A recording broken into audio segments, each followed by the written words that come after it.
Boa noite a todas, a todos. Agradeço a presença de vocês aqui hoje e gostaria de registrar que o programa Estação da Leitura está completando 30 anos e para fechar toda a programação que foi feita, uma programação comemorativa bastante diversa durante esse ano, nós vamos fechar agora com a Mostra do GPEL, distribuída em 2 noites, hoje e amanhã. São falas de pesquisadoras e pesquisadores que frequentaram o grupo de pesquisa e extensão em literatura, o GPEL, e durante todo esse semestre produziram textos que vão sintetizar para vocês agora. Então, sejam acolhidos, sejam bem recebidos, e, sobretudo, numa noite como essa, uma noite que é de comemoração, de celebração das pesquisas realizadas em literatura, eu dou as boas-vindas a todas e todos os presentes.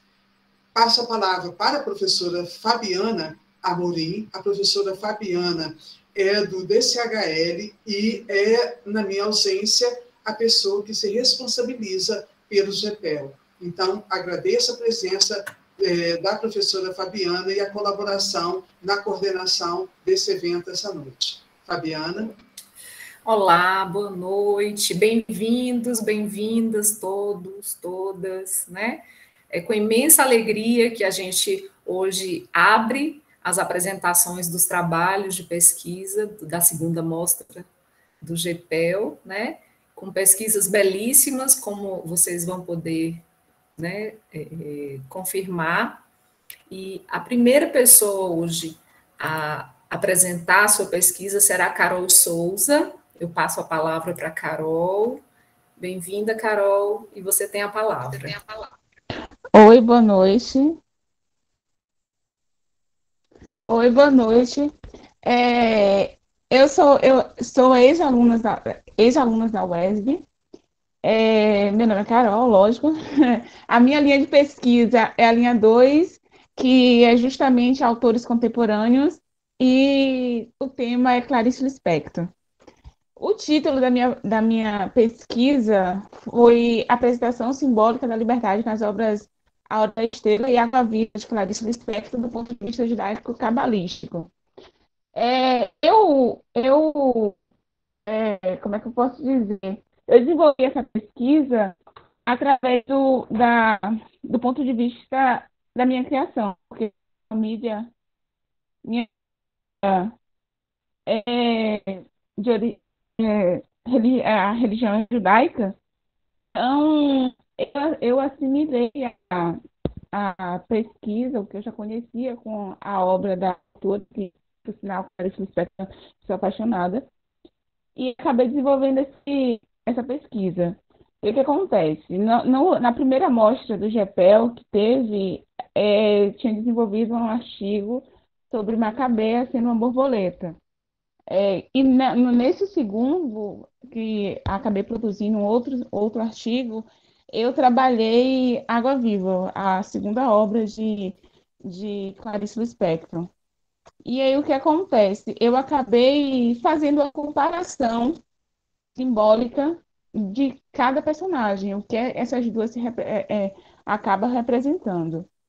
Que a partir da leitura e estudos anteriormente realizados, optou-se pelo seguinte tema: a representação simbólica da liberdade nas obras A Hora da Estrela e Água Viva, de Clarice Lispector, segundo o judaísmo cabalístico. O tema foi escolhido através de observações feitas no decorrer da pesquisa nas obras claricianas, como cada personagem, em sua particularidade, representa a liberdade de forma a questionar o conceito de livre-arbítrio, a liberdade representada por ambas. Eu, a pintora de Água Viva, e Macabea, de A Hora da Estrela.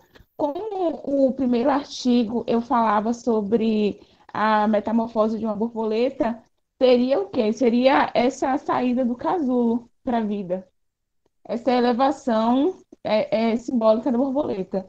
E no caso, eu, de Água Viva, que é a pintora que pintou um quadro, o que acontece? Eu já trabalhei a simbologia dela como liberdade para a vida também. Só que diferente de Macabea, é mais como para a vida e Macabea como elevação.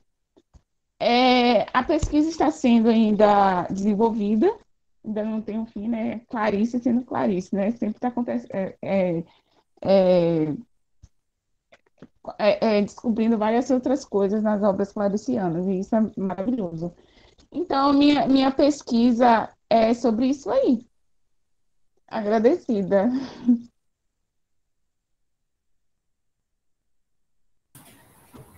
Obrigada, Carol. Nós vamos agora escutar sobre a pesquisa de Lediane Souza. Então, eu convido Lediane a apresentar, né, sua pesquisa.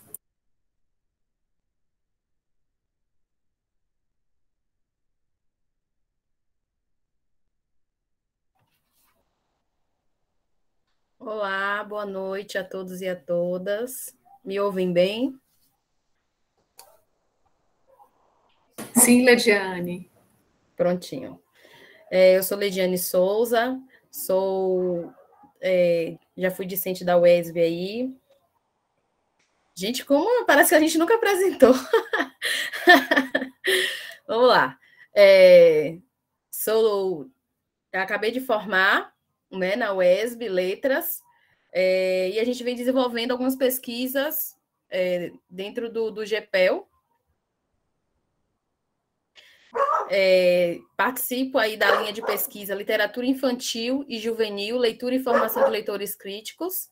Meu tema foi Formação de Leitores, e o título da minha pesquisa é Ensino de Literatura, da Formação Docente à Formação de Leitores, Encontros e Desencontros.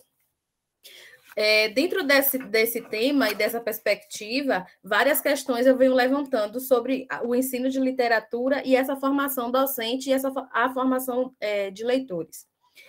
Ele investiga como o ensino tradicional da literatura e o alto teor de historicidade da disciplina negligencia meio que o processo de formação de leitores críticos e reflexivos, certo? Isso acaba com o distanciamento do que é proposto nos documentos norteadores, a BNCC e os PCNs.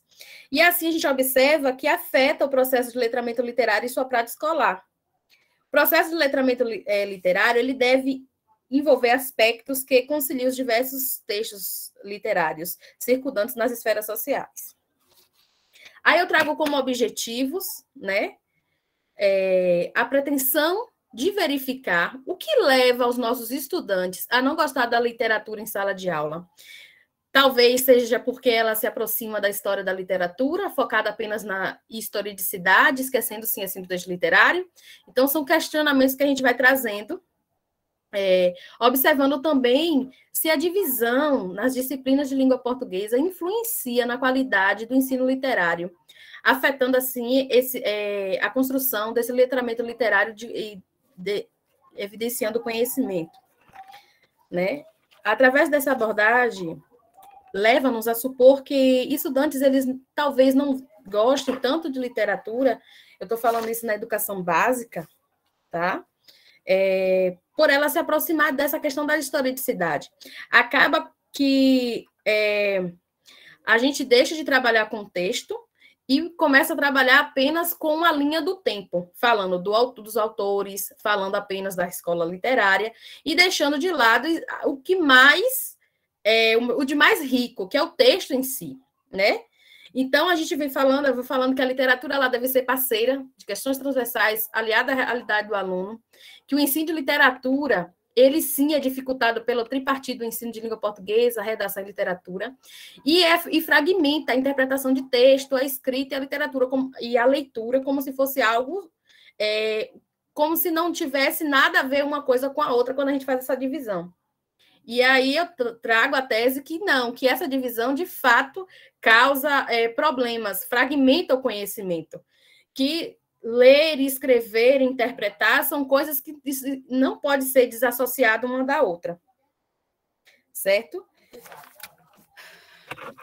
Para tanto, eu busco refletir como a formação dos docentes e a formação leitoras e esses encontros e desencontros dentro da sala de aula, tentando elucidar as estratégias que aproximem a literatura da vida do aluno, fazendo uma contextualização.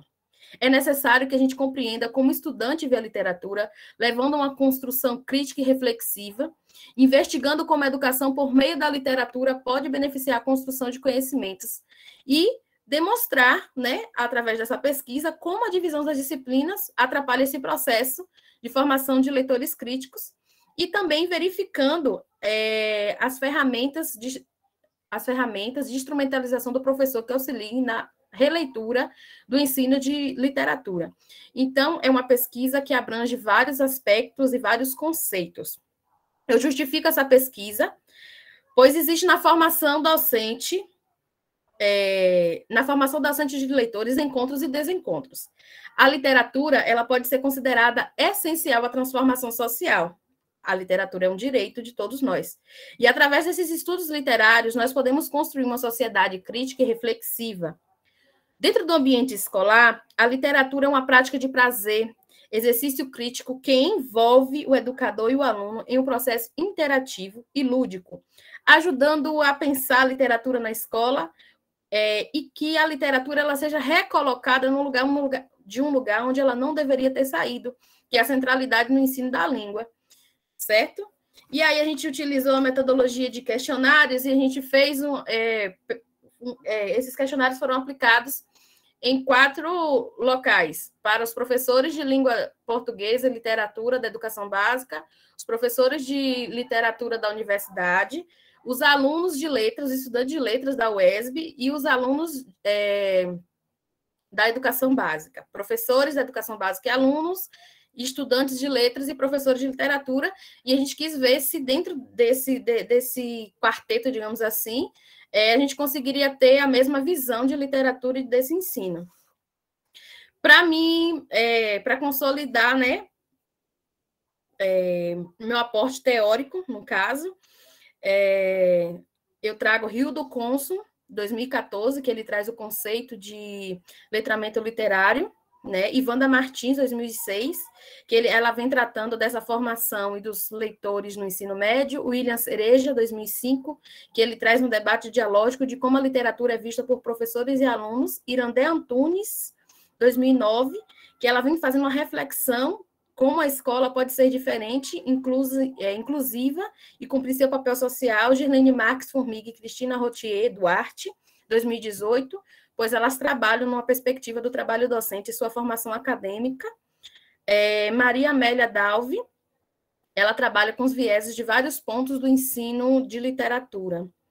A pesquisa em campo, ela se deu, como eu falei, através de questionários que possuía questões discursivas para que os entrevistados pudessem refletir antes de responder. Então, para fechar, né, os resultados dessa pesquisa, ela se dá como um panorama de como o ensino de literatura tem acontecido nas salas de aula. Para tanto, ainda não direciona para metodologias que se efetivem em sala de aula, mesmo com os avanços na área da linguagem relacionada no ensino da língua materna, temos uma carência ainda quanto ao trabalho de leitura, pois atestamos encontros e desencontros no que diz respeito ao ensino de literatura.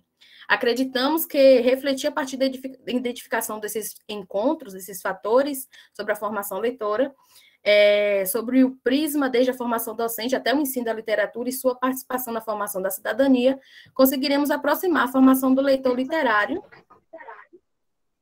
que faz críticas, reflete, até mesmo levar ao verdadeiro encontro com a literatura. Então, essas conclusões preliminares, enfatizamos o papel do professor como mediador. Tem um microfone ligado.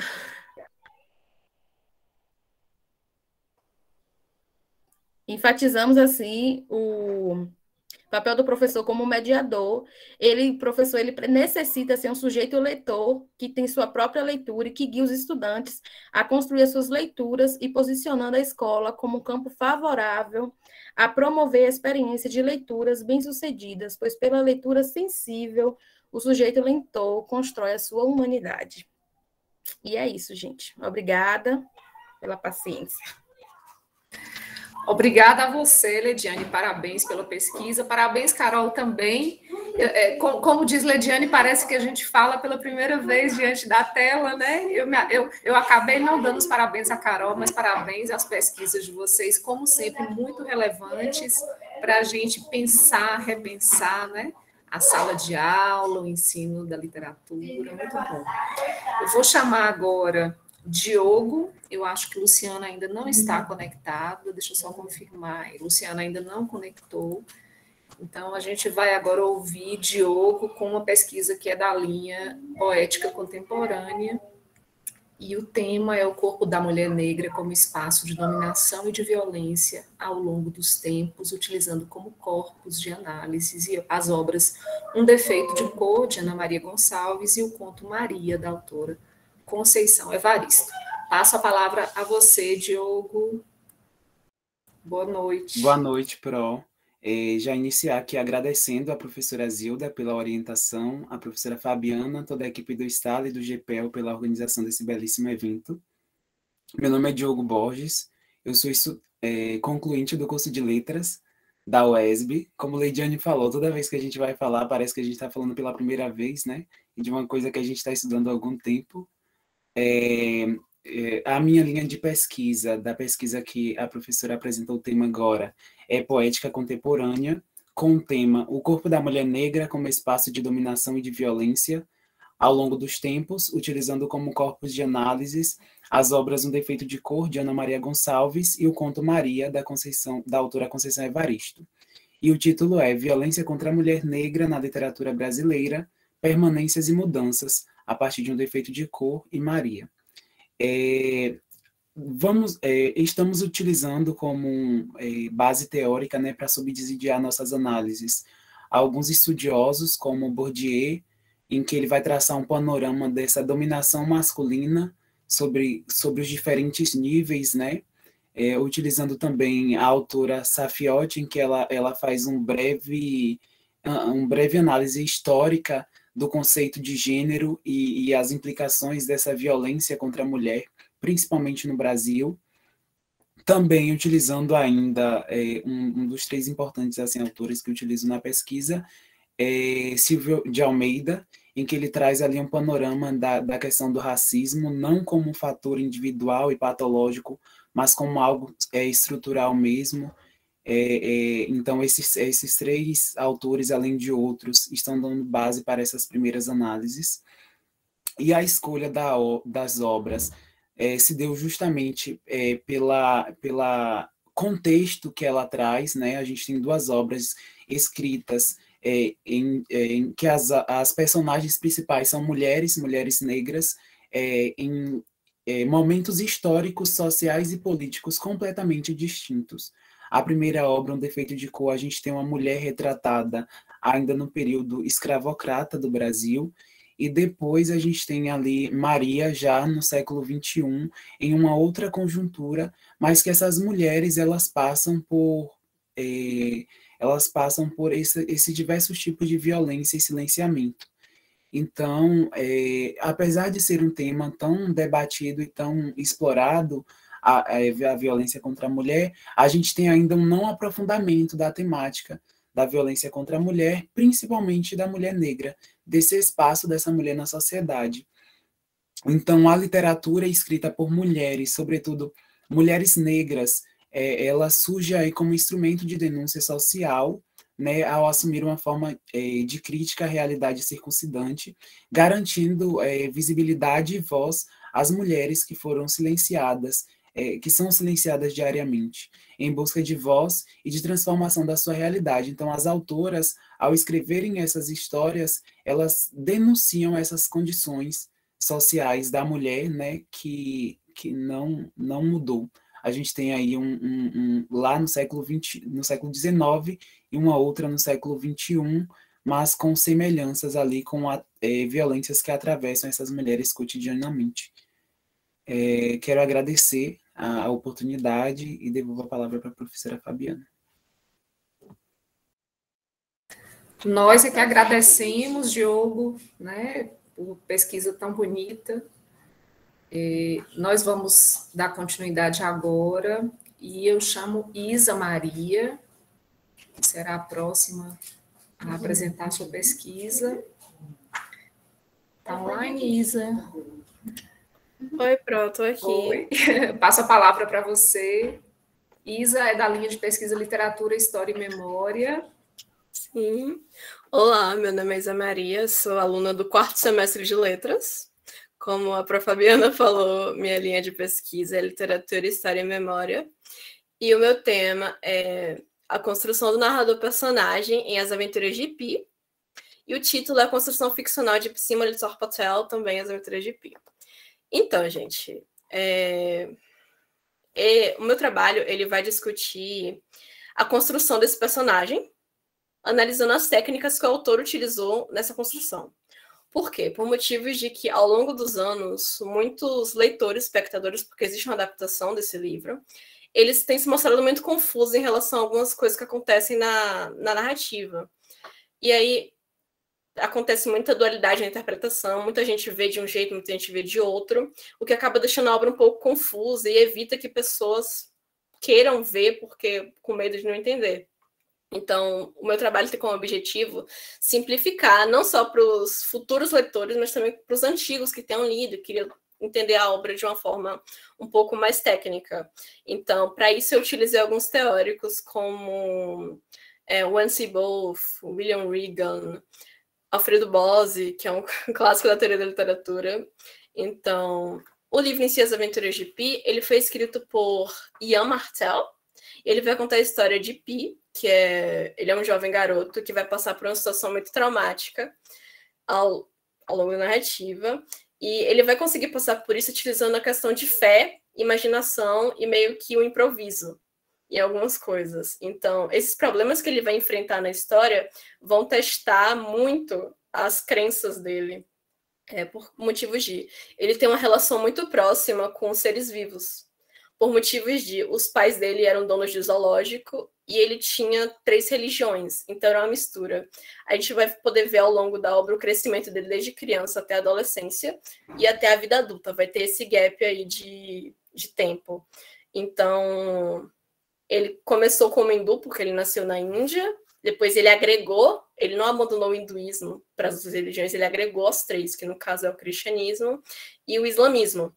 E ele fala também que depois disso, depois do acidente, ele se formou, ele fez 2 graduações, uma em zoologia e a outra em estudos religiosos. Então, na obra, voltando aqui para o ponto, ele vai se encontrar em situações que vão fazer repensar vários valores que ele aprendeu com os pais e também os dogmas religiosos. Ele vai chegar ao ponto de ele ser vegetariano, ele vai ter que praticar canibalismo em nome da sua sobrevivência.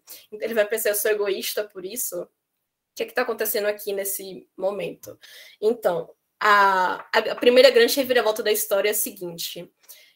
Os pais querem se mudar para o Canadá, então eles colocam os animais do zoológico no navio, junto com a família dele.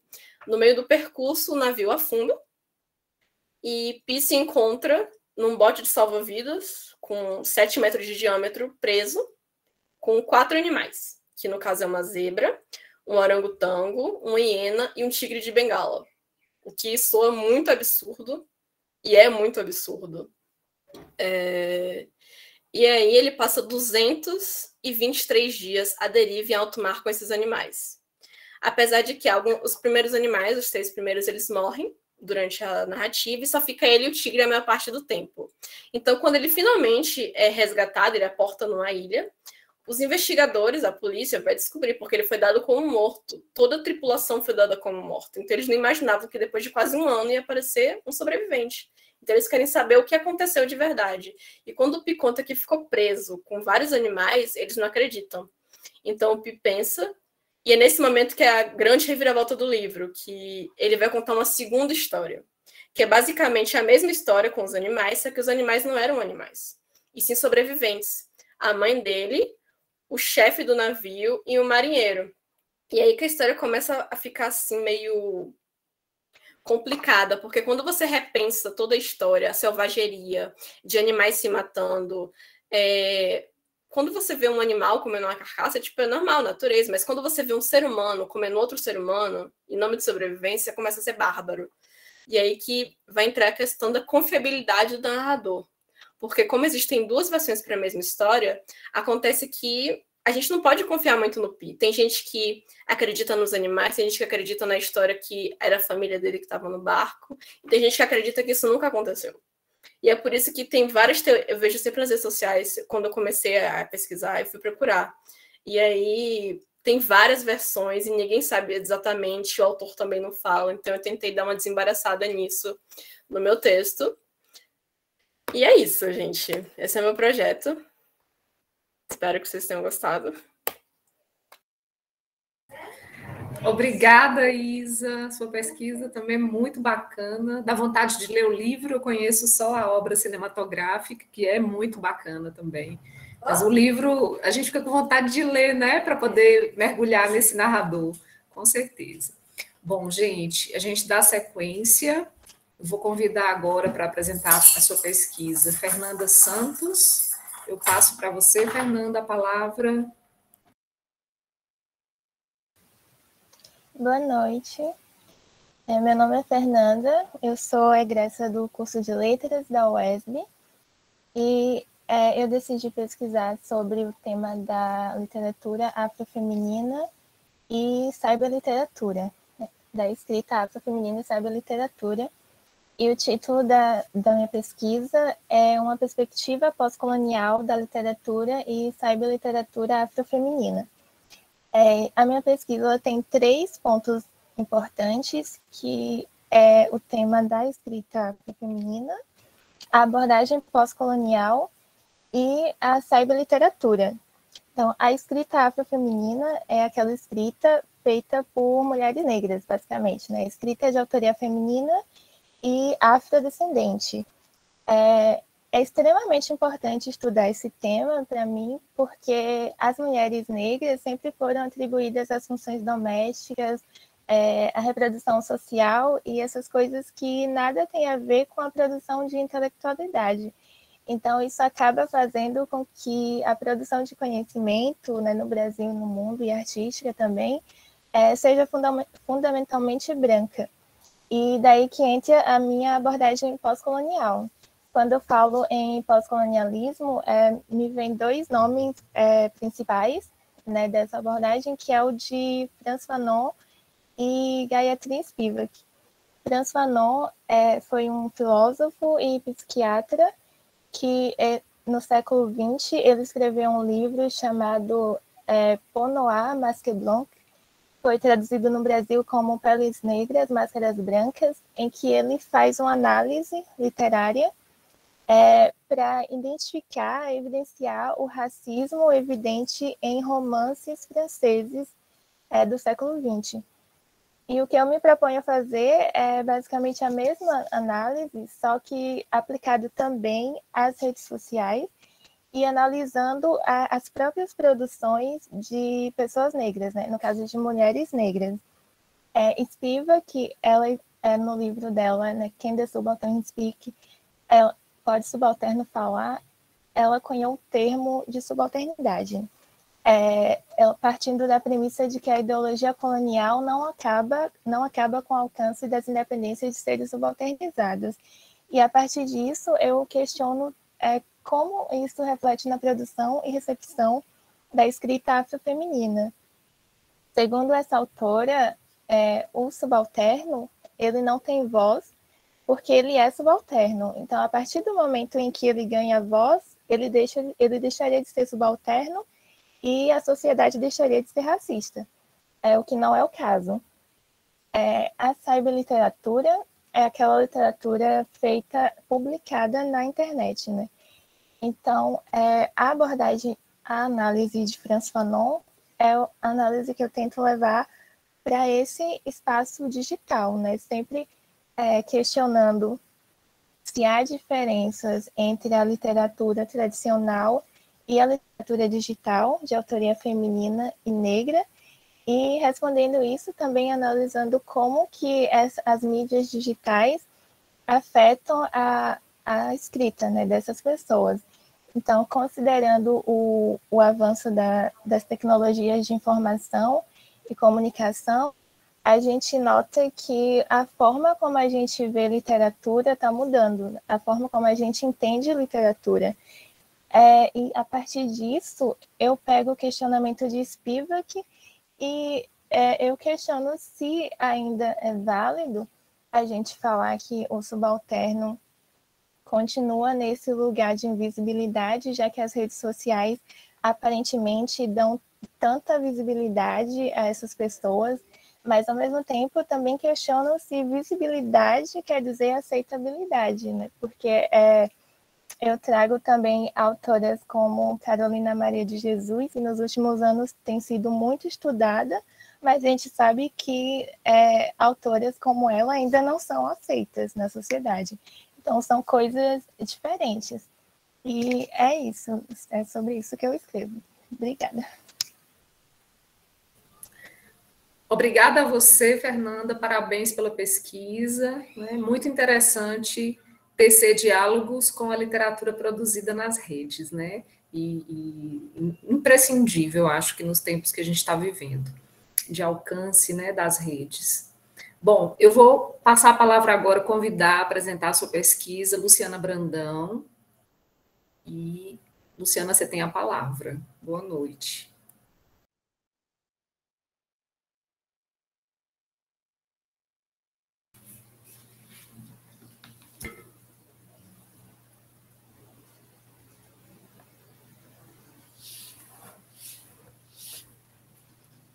Boa noite a todas, a todos, a todes. Boa noite à professora Fabiana Brandão. Boa noite à professora Zilda Freitas, coordenadora do Grupo de Pesquisa em Literatura, o GEPEL. Boa noite a todas as colegas e colegas. Desde já agradeço pela oportunidade em estarmos socializando um pouco das nossas pesquisas ainda embrionárias. E também parabéns aos apresentadores e apresentadoras da noite. Eu trago uma pesquisa no campo da literatura e no campo do currículo feminista, intitulada Literatura, Quadrinhos e Currículo Feminista nas Escolas de Tiruçu. Essa pesquisa, ela busca trazer um debate, né, e um debate, uma vez que a escola, ela é um espaço de problematização, e logo precisa recuperar esse espaço de problematizar as práticas ainda ocidentalizadas, ainda pautadas no eurocentrismo, práticas machistas, patriarcais, sexistas, enfim. E a escola, como diz a Yoronke, precisa adotar essa cosmopercepção, esse todo, entender como se dá essas práticas nesse contexto. E a síntese da pesquisa, ela reside em ousar analisar literatura, quadrinhos e currículo feminista nas escolas municipais de Tiruçu. Gostaria de situar que Tiruçu faz parte do território do Vale do Jiquiriçá, a aproximadamente 60 quilômetros do município de Jequié, Bahia. Então, propõe-se nessa investigação questionar o trato pedagógico aos conceitos de identidade e de diferença. Né? Não se pode pensar na identidade sem aliar ao conceito de diferença, porque elas se entrecruzam, né? Elas se completam, esses conceitos se completam. E ainda alargar essa abordagem temática acerca do conceito de literatura feminina. Então, essas análises pontuais emergem inquietações sobre a crítica feminista que procura dar visibilidade ao trabalho por mulheres escritoras na cultura brasileira e também na cultura baiana. Então, essas inquietações é porque a pesquisa ela parte das nossas vivências, ela parte das nossas inquietações, ela parte daquilo que nos incomoda, ela parte de um olhar de pensar os caminhos e descaminhos, as aprendizagens e as desaprendizagens. Então, essa pesquisa, eu como professora da educação básica, me inquieta no sentido de pensar o porquê que as escolas ainda têm esse engessamento dos seus currículos. Por que não se trabalha ainda um currículo utilizando a literatura como um entrecruzamento para dar-se um currículo feminista, para discutir esse currículo feminista? Então, eu tomo como referência uma escola, né, porque, como eu disse anteriormente, é uma pesquisa ainda embrionária, e utilizando a literatura que foi publicada recentemente, que traz um pouco da história de Marielle, uma literatura em quadrinhos, foi publicada agora em 2021, que é Raízes, Marielle Franco. E essa literatura faz uma abordagem justamente sobre representatividade, sobre identidade, sobre diferença, o lugar da mulher naquele contexto, uma mulher tida como mulher periférica, e aí a pesquisa também tem uma discussão do que é essa categoria periférica. Então, a pesquisa traz essa análise de pensar algumas literaturas, e dentre essas literaturas está essa literatura em quadrinhos, uma vez que os quadrinhos foram rejeitados, né, na sociedade, se a gente fosse buscar uma análise mais aprofundada e uma análise cronológica na questão dessa literatura.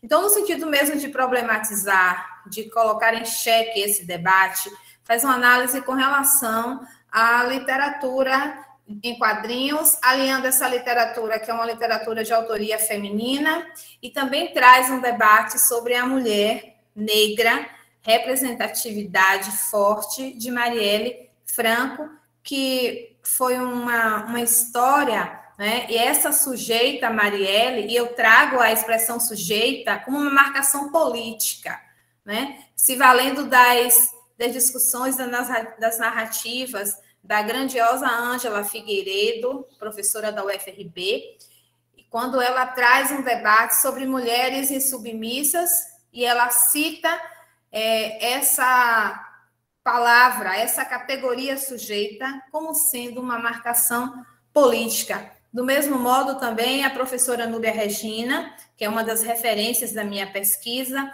professora Núbia Regina, também da Universidade Estadual do Sudoeste da Bahia e de outros campos de debates, ela traz essa marcação sujeita como uma marcação política. Então, a todo um tempo, na minha pesquisa, eu procuro também abrir alguns conceitos sobre o que é essa categoria sujeita. E, para além também, o que é um currículo feminista? Por que trabalhar o currículo feminista? Qual é a questão de pesquisa que vai problematizar, que é a potência, que foi potencializadora nesse debate? É justamente interseccionar. Pensar esse currículo feminista é inevitável pensar nas categorias de gênero, classe e raça, né? Porque eles estão imbricados nesse processo.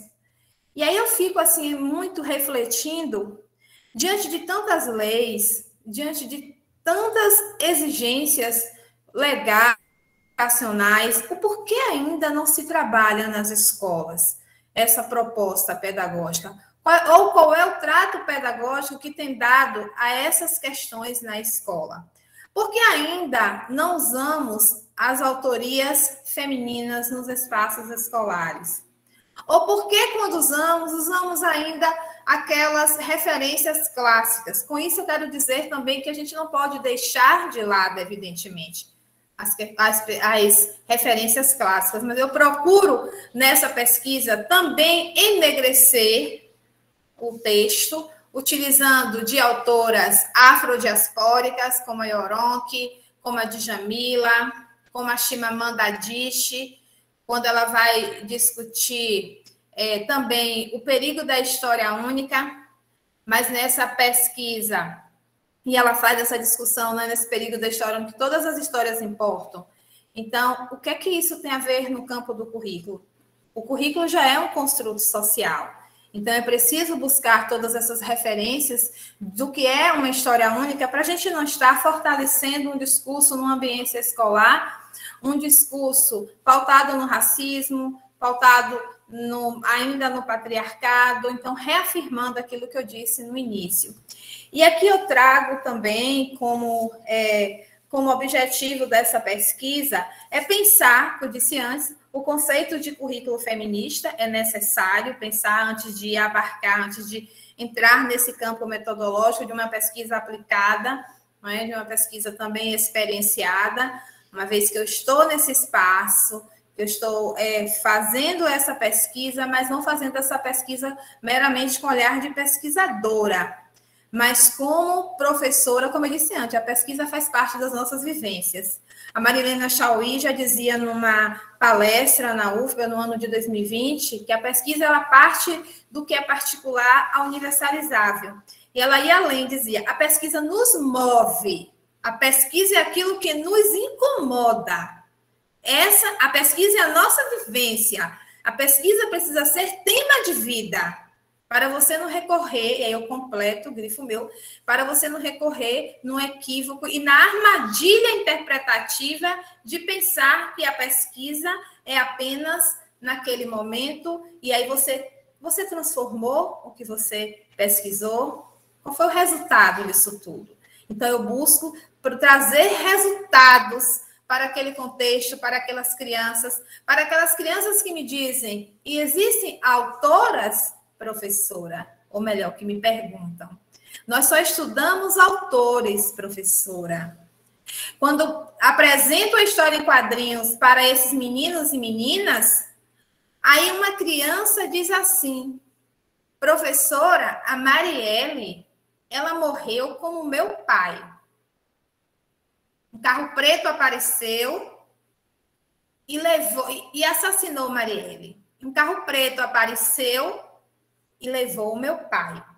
Então, nós percebemos que uma fala dessa é numa pesquisa, é num trabalho, é num estudo, é nessa análise, é perceber como uma história, lá da história em quadrinhos, essa literatura de Marielle Franco, ela vai dialogar com realidades de pessoas, né? Uma mulher tida como mulher periférica, uma mulher negra, e aí também vem a questão do cabelo. Quando eu trabalho também o cabelo, eu busco referências na tese de Luciana Falcão, que fez o doutorado na UFBA recentemente, e aí ela tem algumas publicações, o que o racismo fez com você. E ela faz uma discussão na perspectiva do cabelo. Esse cabelo como um elemento de linguagem visual, esse cabelo como um elemento de empoderamento e de pertencimentos. E na hora que é apresentada também essa literatura de Marielle Franco, Reafirmando Raízes, publicado pelo Instituto Marielle Franco, essa criança pergunta, professora, o cabelo de Marielle Franco é o cabelo de rainha. E aí, quando eu pergunto, e como é esse cabelo de rainha? E como já tinha trabalhado a história de Bell Hooks, né? Meu Crespo é de rainha, faz essa referência. É o Crespo que a Bell Hooks disse. Então, essas histórias, essas literaturas, esses debates precisam adentrar nesse contexto. Quais seriam os resultados, Luciana, dessa pesquisa? Os resultados, embora ainda preliminares, a pesquisa ela está em trilhas investigativas, trilhas de ressignificar olhares com relação a essas questões, ainda me debruçando em referências como Adriana Barbosa, professora da Universidade Estadual do Sudeste da Bahia, também nas discussões no seu livro Ficções do Feminino, que é referência dessa pesquisa, porque, mais uma vez, eu reafirmo a importância de citarmos autoras baianas, por isso a literatura faz esse entrecruzamento nesse trabalho, de pensar, discutir as clássicas, né? As tidas como clássicas, e aí também eu preciso entender o que é autoria clássica. Por que essa categoria clássica? E o que eu estou estudando agora, o que é o clássico? Então, eu busquei muito estudar também sobre isso. Além da professora Núbia, da professora Adriana Abreu, da professora Zilda Freitas, também está referenciada nessa pesquisa.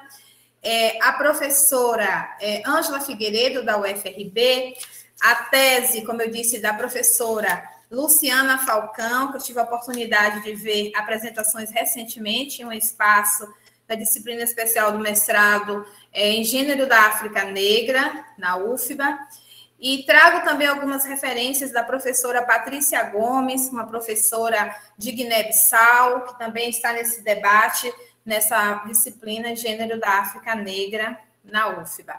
Então, trago essas referências, para além de outras, né? A Yoronke, na invenção das mulheres. E aí ela questiona o que é ser mulher. Essa mulher, ela traz essa temática no livro, que foi traduzida agora em 2021 pela editora Bazar do Tempo, pensar como é que nós conceituamos mulher. Quando eu vou discutir currículo feminista, eu preciso pensar o que é feminista. O que é o feminismo? O que é a categoria mulher?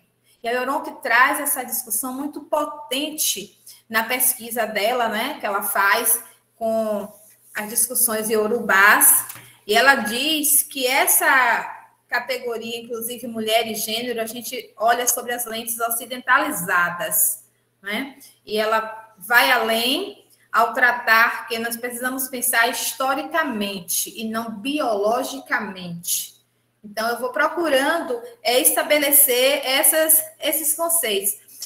E para análise nessa pesquisa, eu utilizo a análise do discurso, né? Eu tomo de assalto as discussões de Van Dijk, quando ele vai discutir sobre esse controle social, e o que é que esse controle social tem feito nesse processo, né? Esse linguista que tensiona esse debate de forma muito brilhante. A escola é um espaço de controle? Que controle a escola tem exercido? Luciana, eu pediria para você ir já finalizando por causa do tempo, tá? Apesar de estarmos aqui felizes de te ouvir. Ok, pronto, estava aguardando esse feedback. Então, concluindo, busco a análise do discurso, né, o entendimento da análise do discurso através do grande linguista Van Dijk, que vai discutir esse controle, se a escola é esse espaço de controle, e se a escola é esse espaço de controle, quem faz parte dessa escola? E quem pode problematizar? E quem pode ir na contramão ou na mão desse controle? Né? Desse controle, pensando nesse engessamento de currículo, nessas expressões que a gente utiliza, grade curricular, e aí eu estou pensando grade curricular não discutindo currículo, é só um exemplo, porque o currículo ele é além do que a gente pensa nos espaços escolares. Então, como resultado, havia dito que são ainda preliminares da pesquisa embrionária, valendo-se de todas essas referências, todas as narrativas epistêmicas de Adriana, da professora Nubia Regina, professora Ângela Figueiredo, procuro também feminilizar as minhas referências e enegrecer também as minhas referências, aí eu digo, como marcação política mesmo, não é? Pensando nessa discussão de mulher e de currículo feminista. Gostaria de agradecer a professora Fabiana Brandão pela condução dos debates, desculpar pelo tempo corrido, a gente fica tentando apresentar a pesquisa e, ao mesmo tempo, sem ter esse espaço maior, porque é lógico, né, e é logístico, enfim. Agradecer a professora Zilda Freitas, mais uma vez, por conduzir esse grupo GEPEL brilhantemente. Continue sendo essa mulher que aquilomba esperanças, porque é tempo de esperançar, e ela faz isso muito bem. E agradecer aos ouvintes, né, todos, e muito obrigada e boa noite. Obrigada a você, Luciana, parabéns pela pesquisa, como sempre, belíssimas suas pesquisas. Gente, agora nós vamos ouvir a Helenilda, eu passo a palavra para você, Helenilda, boa noite.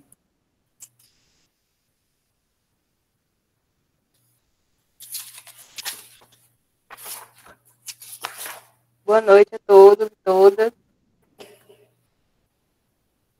Me chamo Helenilda Barbosa. Estou na linha de pesquisa Literatura Infantil e Juvenil, Literatura e Formação de Leitores Críticos. Meu tema foi Como Formar Leitores Críticos e Autônomos na Sociedade Brasileira do século XXI. Meu título é Como Formar Leitores Críticos e Autônomos na Sociedade Brasileira do século XXI, com base nos relatos presentes na obra, Clube do Livro, Seu Leitor, que diferença faz da escritora Luzia de Maria Rodrigues.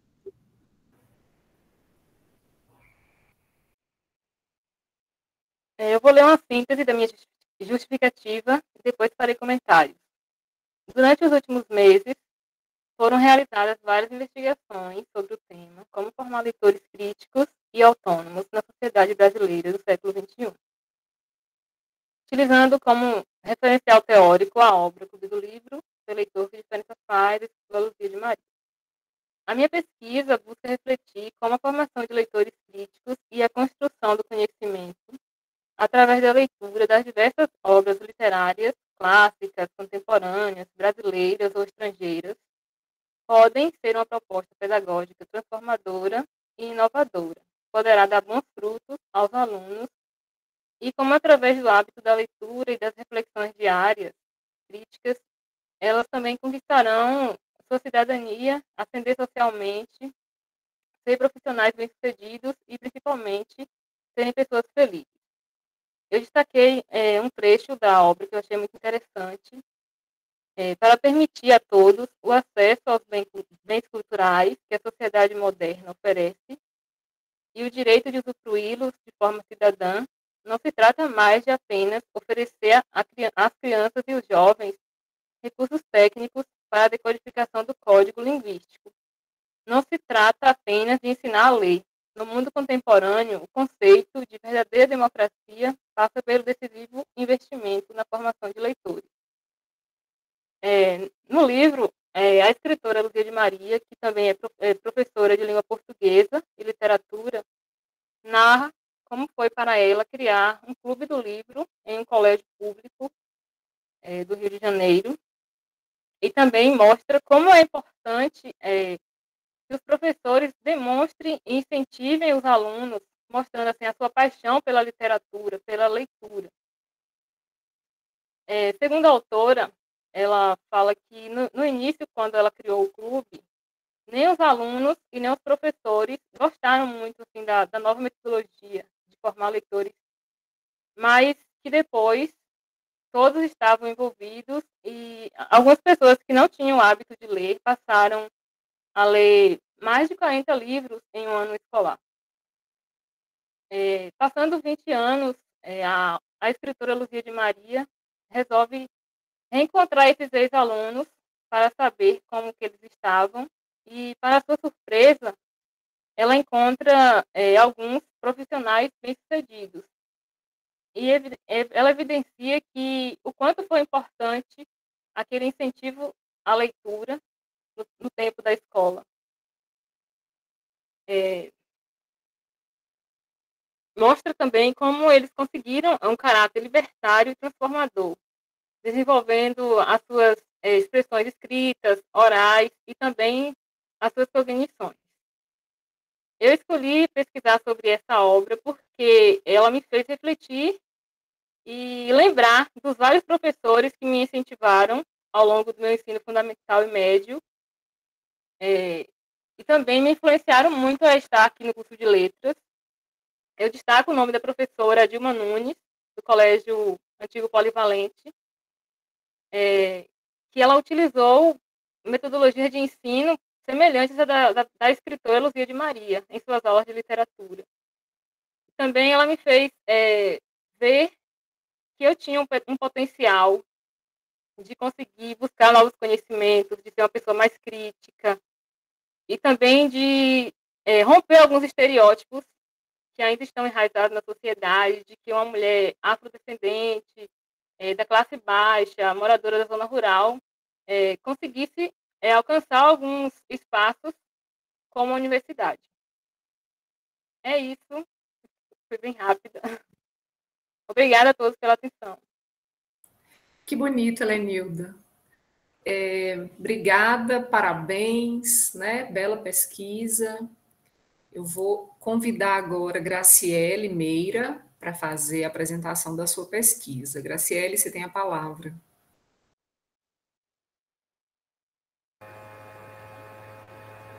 Olá, boa noite. Vocês me ouvem direitinho?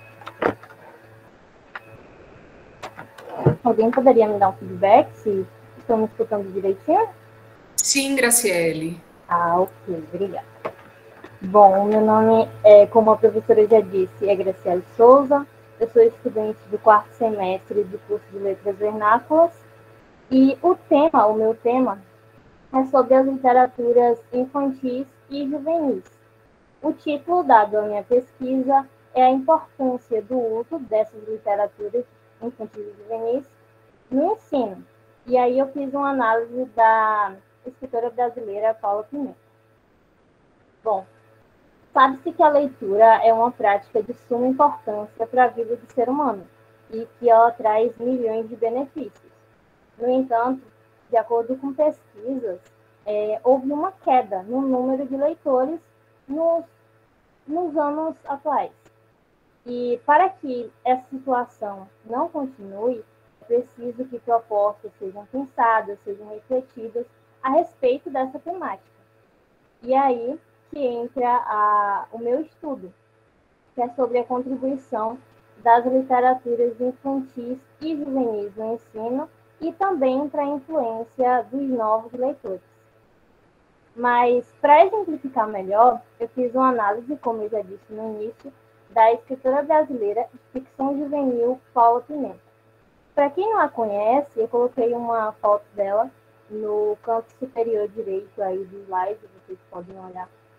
E ela é uma autora amada, adorada por seus leitores, tanto que há declarações para ela em redes sociais como Twitter, Facebook e Instagram. Mas o fato é que, aliás, antes de falar o fato, eu queria mostrar 2 livros dela que eu utilizei na minha pesquisa. Esse daqui é uma adaptação do conto de fada A Bela Adormecida. Eu utilizei esses 2 e outros mais, mas voltando ao assunto, é que o fato que ela é amada e adorada, isso não é segredo. Mas eu trago para a minha pesquisa os aspectos dessa autora que poderiam ser utilizados no ensino, para desmistificar que uma literatura voltada ao entretenimento também pode ser usada no ambiente escolar, tem muito a colaborar. Então, na tentativa de fazer com que professores já atuantes da área e também estudantes da licenciatura possam refletir sobre o espaço desse fazer literário, o que ele tem a oferecer, que ele tem muito a contribuir para o ensino e também para a influência dos novos leitores, por ser uma literatura de fácil leitura para todos os indivíduos. E assim, eu reconheço que foi uma pesquisa feita em época de pandemia mundial e que houve empecilhos tanto para mim, tanto para os outros estudantes que fizeram suas pesquisas, mas eu reconheço também que a contribuição pessoal a respeito dessa temática é, sem dúvidas, indispensável. Então é isso, eu agradeço pela atenção. Nós que agradecemos, Graciele, parabéns pela pesquisa. A gente reconhece a relevância das pesquisas que vocês trouxeram aqui, a relevância social, né, que todas têm para pensar o papel que a literatura tem em nossa sociedade, o alcance que a literatura tem e deve ter, né, quando a gente pensa em tantas questões que vocês conseguem discutir nas pesquisas. Eu estou ansiosa para ler os artigos que serão produzidos a partir dessas pesquisas, viu? Eu digo isso. Bom, esse grupo que participou aqui hoje, né, nós tivemos a participação hoje de 8 pesquisadores. Sandro, que estava previsto para hoje, vai apresentar no grupo de amanhã, né? Amanhã à noite nós vamos ter mais outro grupo de pesquisadores, pesquisadoras apresentando o fruto parcial, né, do que tem produzido. Mas agora a gente vai passar para um momento de abrir para o debate, parabenizando mais uma vez a todos e todas. Né? Eu saio daqui muito mexida, gente, porque vocês me fazem pensar a partir de muitos lugares, né, as questões que estão sendo discutidas nos trabalhos de vocês. Eu imagino que todo mundo sai daqui com a mente fervilhando, né, com as questões todas que vocês trazem, que são muito bacanas. Nós vamos abrir para o debate, então, quem tiver alguma questão, quem tiver algum comentário que queira compartilhar com os pesquisadores e pesquisadoras, fique à vontade, né? Podem usar o microfone, podem participar pelo chat, e o microfone está franqueado, né, para aqueles ou aquelas que queiram participar.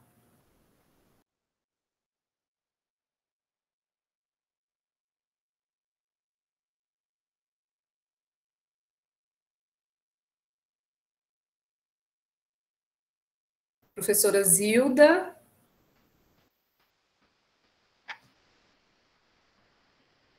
Para diminuir um pouco a timidez, eu vou quebrar o gelo e fazer a primeira pergunta. E se destina, na verdade, às 8 pessoas que falaram hoje. A minha pergunta seria: por que a escolha desse tema? Vocês tiveram, durante o curso de letras, durante os semestres, e mesmo durante as nossas reuniões do chapéu, algumas opções de autores e autoras, algumas opções de linhas de pesquisa e também de orientação no sentido de fundamentação teórica e escolha de texto literário. Então, eu gostaria de ouvir as pessoas, ainda que rapidamente, um por um, por que escolher exatamente esse tema. Vocês comentaram nas falas, mas eu queria uma resposta mais objetiva. E por que isso? Porque, como professora de literatura, isso é extremamente importante para que a gente possa ir balizando, né, e definindo o que ensinar, exatamente o que trocar com vocês nas aulas dos próximos semestres. Estou extremamente orgulhosa de todo mundo que falou hoje e deixo essa pergunta, então, para que vocês possam usar um pouquinho mais de tempo para finalizar as apresentações, respondendo objetivamente a essa pergunta.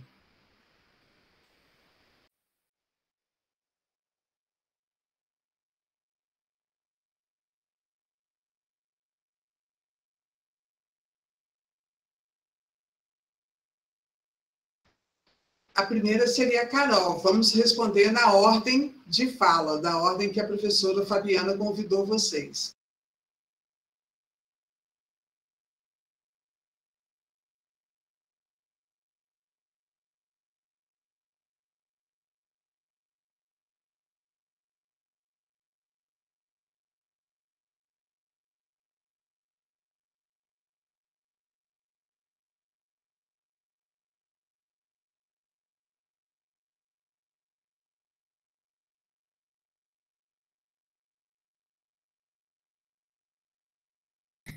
Imagino, então, se Carol pedir um momentinho, a gente pode passar para a Lediane? Sem dúvida. E aí, Lediane puxa a fila.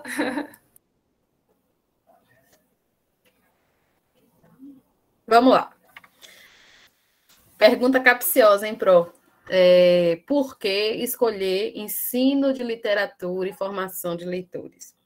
A literatura, ela me move em um momento de minha vida, quando eu adentro ao curso de letras na UESB, e eu percebo que o que é feito, o que é prática e o que é teoria, tem um caminho aí bem longo e que não condizia com a visão que eu tinha de ensino de literatura. Eu sempre queria mais da literatura dentro na educação básica. Eu sempre queria ler mais, eu sempre queria estar em contato com os textos, e nem sempre era permitido por conta do tempo, por inúmeras situações. Quando a gente pega os documentos norteadores e a gente vê como a BNCC, por exemplo, traz esse ensino de literatura, quando ela vem mostrando como deveria ser a nossa prática dentro da sala de aula, e não é exatamente dessa forma que acontece, isso me move. Então, o que é que falta para chegar a esse ponto, para chegar àquilo, a teoria de fato ser colocada na prática dentro da sala de aula?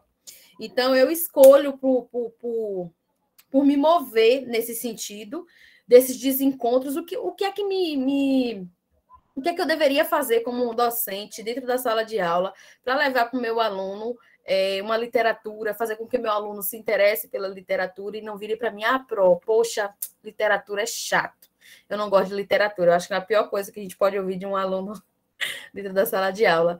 E eu sei que tem várias formas e meios e métodos e metodologias que podem fazer com que os nossos meninos e meninas aí se interessem pela literatura tanto quanto eu, que a literatura venha salvar pessoas como me salvou, né? Quem me conhece sabe. E, assim, é algo muito pessoal, mas que eu trago para o meu lado profissional e sei que posso fazer a diferença dentro de uma sala de aula. Quando me perguntaram o que foi que eu fiz para melhorar o meu país, eu dei aulas de literatura, né?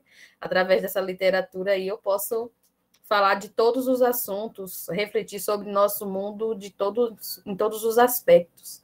Então, eu acho que a literatura é uma disciplina completa, né?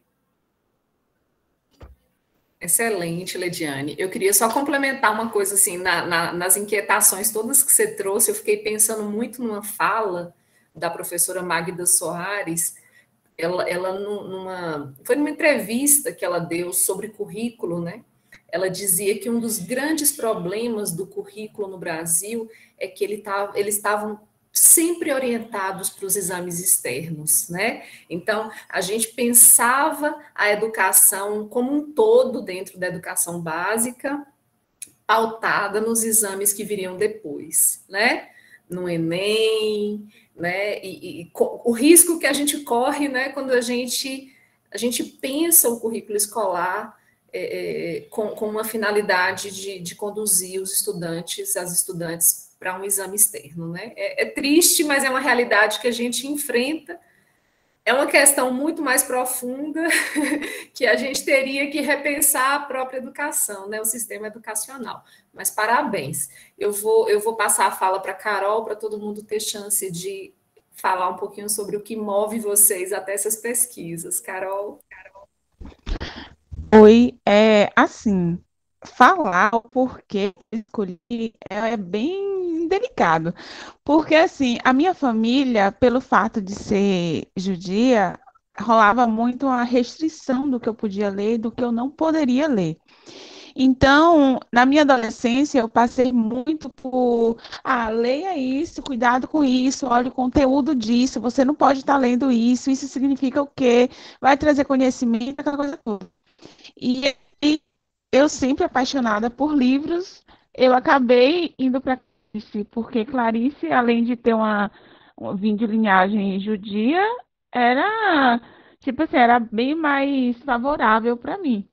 Só que nessa escolha foi paixão, sabe? Aquela paixão que não sei explicar, entendeu? E acabei desenvolvendo muita coisa, porque a partir da minha adolescência para cá, a cada leitura foi várias descobertas. Por exemplo, agora mesmo com o grupo, as pesquisas, eu desenvolvendo essa de Macabeia, A Hora da Estrela, eu me apaixonei ainda mais pelo livro e enxerguei coisas que eu não tinha enxergado. E aí, nisso tudo, eu comecei a ter mais paixão por Clarice. Então, no caso, meu caso com Clarice é mais o vínculo que eu criei dela da minha adolescência para cá. E tanto que o Facebook, mesmo com aquelas lembranças dele, né, de não sei quantos anos atrás, aparece lá tal postagem, trechos de livro, que eu fico assim fascinada como algo vem acompanhando praticamente a vida toda. E um trecho do livro dela, Água Viva, que eu sou apaixonada, fala o seguinte: cada um de nós é um símbolo que lida com símbolos, tudo ponto de apenas referência ao real. Procuramos desesperadamente encontrar uma identidade própria e a identidade do real. E se nos entendemos através do símbolo, é porque temos os mesmos símbolos e a mesma experiência de coisa em si, mas a realidade não tem sinônimos. Eu sou apaixonada por esse livro. Um trechinho assim, sabe, descreve muita coisa para mim. Passa adiante.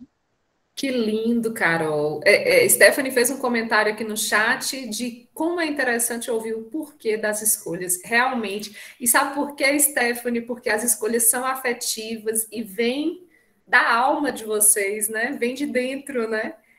As pesquisas, pelo que eu notei aqui, têm realmente uma relação que é muito intrínseca com o que vocês trazem de inquietações pessoais, né? A maneira como vocês se constroem no mundo, né? Como Carol acabou de dizer, né? Essa trajetória dela facebookiana que tem todos os retalhos de Clarice, né? Olha que lindo isso. Bom, vamos seguir então nossa corrente aqui. Luciana vai ser a próxima a falar um pouquinho do porquê da escolha, né?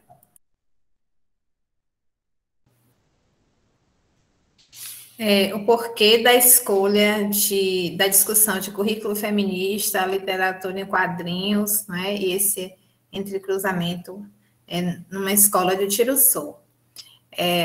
Primeiramente, porque o tema de pesquisa e essa abordagem me atravessa enquanto mulher e nas minhas vivências, na minha infância, eu passei lendo literaturas de Rapunzel, literaturas da Branca de Neve, e eu não tinha condições de comprar esses livros. Eu ia para a casa de uma amiga da tia, que ela me levava nas tardes, e eu ficava encantada naquele período com aqueles livros que tinham uma capa dura, que quando virava esse livro aparecia um furta-cor, tinha todo aquele imaginário infantil, né? Então, eu cresci tendo contato com essas literaturas. Eu acredito que muitas crianças baianas, brasileiras, cresceram com essas literaturas. E aí, quando eu adentro no espaço universitário, porque é esse momento que a gente desconstrói o que a gente entende, né? Que é o padrão e que é o correto. Então, eu adentro nesse espaço, ouvindo falas importantíssimas de professoras já aqui citadas nessa noite, professora de literatura, como a professora Zilda, como a professora Adriana Abreu, e aí na perspectiva afrofeminista também escuto a professora Marise de Santana, e dentre tantas outras professoras, eu começo a reconstruir, né, essas novas aprendizagens, e aí eu fico pensando, naquele período, que também é muita questão de tempos, espaços, né, épocas, como eu cresci com esse imaginário, com essas histórias, e o que eu já fiz como educadora para mudar esse contexto, quando lá na pesquisa eu digo que a escola é esse lugar de problematização e precisa ocupar esse lugar. E a gente vem dizendo isso há muito tempo. E nunca, acredito que a gente nunca vai parar de dizer, não é? Então, aí eu digo, eu preciso fazer algo também, não é? Eu tenho outras pesquisas em outros momentos que eu já venho discutindo, mas aí me chama a atenção num contexto que nós estamos vivenciando, onde está acontecendo muitas violências com relação à mulher, e principalmente com as mulheres negras, nos mais diversos espaços sociais. E aí eu penso, eu preciso então trazer um debate no campo da literatura, mas que vai discutir a identidade, que vai discutir a diferença, que vai no sentido de desmontar práticas racistas nos espaços escolares, e que essas falas cheguem a outros espaços de educação formal e não formal, enfim. E aí eu discuto essa pesquisa nesse sentido mesmo, de partir. Eu escolhi porque parte da minha vivência, porque parte da minha trajetória acadêmica, da minha trajetória profissional, porque me inquieta, mas é só por isso, porque eu também entendo que tem uma relevância cultural, uma relevância crítica ao pensar esse papel desse currículo feminista, ao pensar nessas limitações, a categoria mulher, a categoria gênero, e o debate, inclusive, também do movimento LGBTQIA+. Uma vez que Marielle era uma mulher, né? E uma mulher, eu não, como eu disse, não, está ainda embrionária, estou pesquisando muito, inclusive, sobre a vida de Marielle e as literaturas que tratam sobre Marielle, que ainda são poucas, os trabalhos também ainda são poucos. Eu fiz uma busca no banco de teses e dissertações e vi vi poucas coisas produzidas a esse respeito. E aí eu entendo que é nesse espaço que a gente precisa mesmo dialogar e ver que falas de crianças se combinam e recombinam com aquilo que a gente está propondo. Então, nesse sentido mesmo, professora Fabiana, professora Zilda e colegas, de fazer essa tríade entre a vivência, a academia, o profissional, e o que isso vai trazer de relevante nesse processo é desmontar mesmo esse modelo hegemônico, racista, sexista, machista, né, eurocêntrico, é nesse sentido mesmo, de desmonte. Eu penso que a gente está num período de desmonte mesmo. Então, é desestruturar essas antigas relações de poder, essas relações sociais que estão ainda muito fortalecidas por opressões epistêmicas, e não só opressões epistêmicas, mas tantos outros tipos de violências e de opressões. Então, é nesse sentido que esse lugar de fala, e aí eu tomo de assalto a fala do professor Edson Ferreira, professor da Universidade Estadual do Sudeste da Bahia, do programa de desenho Interatividade, muito conhecido, não é, na UESB, quando ele diz, não podemos tratar do lugar de fala sem pensar no lugar de escuta. Então, nesse sentido de imbricamento entre falas e escutas, que eu me proponho a pesquisar, a intervir nesse espaço, e para que serve a pesquisa se não for para fazer uma transformação social? Muito bem, obrigada, muito, muito importante, né? Vale lembrar que a historiografia oficial literária, ela é masculina, né? A historiografia mais tradicional que a gente herda desde o século XIX, ela é muito masculina, muito patriarcal, é importantíssimo que a gente desconstrua mesmo esse cânone que é tão masculino. Vou passar a palavra para nosso querido Diogo. Diogo, por favor, conte-nos o que te levou a essa pesquisa tão linda, né? Pergunta interessante, viu, professora? Essa poderia vir da professora Zilda. O que me interessou a fazer a pesquisa, na verdade, o que despertou, inicialmente, é a paixão por literatura. Mas eu tinha uma paixão exclusivamente, inteiramente de leitor. E ao ingressar na universidade, a gente tem um outro olhar sobre a literatura, né? Porque não seremos apenas leitores, seremos professores e pesquisadores. E nesse momento eu me deparei com o primeiro questionamento. Quantas autoras femininas eu tinha lido até aquele momento? E quantas desses e dessas eram negros? E eu observei que eram pouquíssimos. E foi quando eu retornei para esse meu primeiro contato com a literatura, né, com esse olhar já voltado para a literatura negra e depois para a literatura feminina, e eu observei que nesses estudos, principalmente com a professora Zilda, das 7 disciplinas obrigatórias optativas que a gente tem que cursar, eu cursei 3 com a professora Zilda, onde ela se dedica aos estudos da literatura africana de língua portuguesa.